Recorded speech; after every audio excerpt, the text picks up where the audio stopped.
আজকে বেরিয়ে পড়লাম সুন্দর একটা শিব মন্দির দেখার উদ্দেশ্যে। এরকম মন্দির আমার মতো হয়তো তোমরা অনেকেই কোনোদিনও দেখোনি, আর এই মন্দিরটা দেখে আমার মতো তোমাদেরও ভীষণই ভালো লাগবে। মন্দিরটা কোথায়, কিভাবে যাবে, সমস্ত কিছু তোমাদের সাথে শেয়ার করব এই ভিডিওর মাধ্যমে। মন্দিরের কাছাকাছি প্রায় চলেই এসেছি, চলো এবার মন্দিরে ঢোকা যাক। এটি হচ্ছে কাশীপুর কৈলাস ধাম। মন্দিরের আরেকটিও নাম আছে, সেটি হলো 111টি নর্মদেশ্বর শিব মন্দির। চলো এবার মন্দিরের ভেতরে ঢোকা যাক। আর মন্দিরের ভেতরে ঢুকেই সামনে যেই মূর্তিটি দেখা যাবে সেটি হচ্ছে মা শেরাওয়ালির মূর্তি। মন্দিরটি গঙ্গার একদম পাশেই অবস্থিত। 1988 সালে উত্তরপ্রদেশের সাধক শ্রী প্রণমানন্দ মহারাজ এই মন্দিরটি প্রতিষ্ঠা করে। মন্দিরের ভেতরে এরকম একটা ওং চিহ্ন লেখা আছে, আর তার সামনেই একটি শিবলিঙ্গ রয়েছে। শিবলিঙ্গর সামনে শিব পার্বতীর মূর্তি রয়েছে।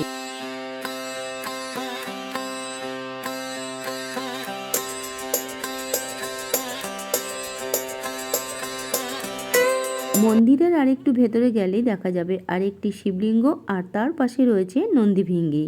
এই মন্দিরের প্রায় 200 বছরের পুরনো শিবলিঙ্গের পুজো করা হয়। মন্দিরটি শিবরাত্রি এবং নাগপঞ্চমীর দিন ভক্তদের দ্বারা পূর্ণ থাকে। আমি একটু সন্ধ্যের দিকে এসেছি বলে তাই মন্দিরটি একটু ফাঁকা ফাঁকা। সকালের দিকে আসলে মোটামুটি লোকজন থাকে।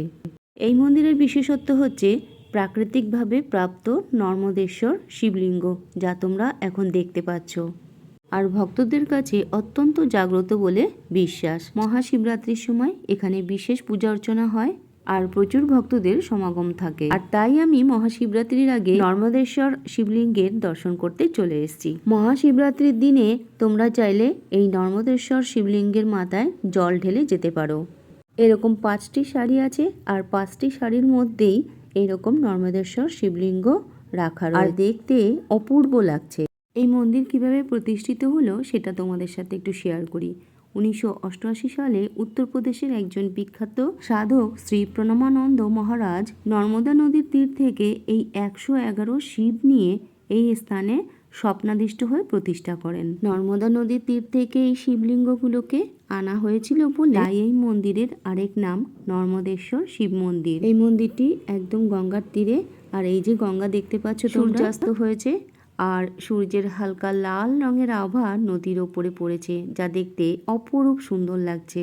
মন্দিরটি গঙ্গার একদম পাশেই বলে যারা পুজো দিতে আসেন এই গঙ্গার জল নিয়ে শিবের মাথায় ঢালেন। এই মন্দিরটি দেখার জন্য বিকালে কেউ আসবে না, সকালের দিকেই আসবে। বিকালবেলার দিকে আসলে ভীষণই ফাঁকা থাকে মন্দির।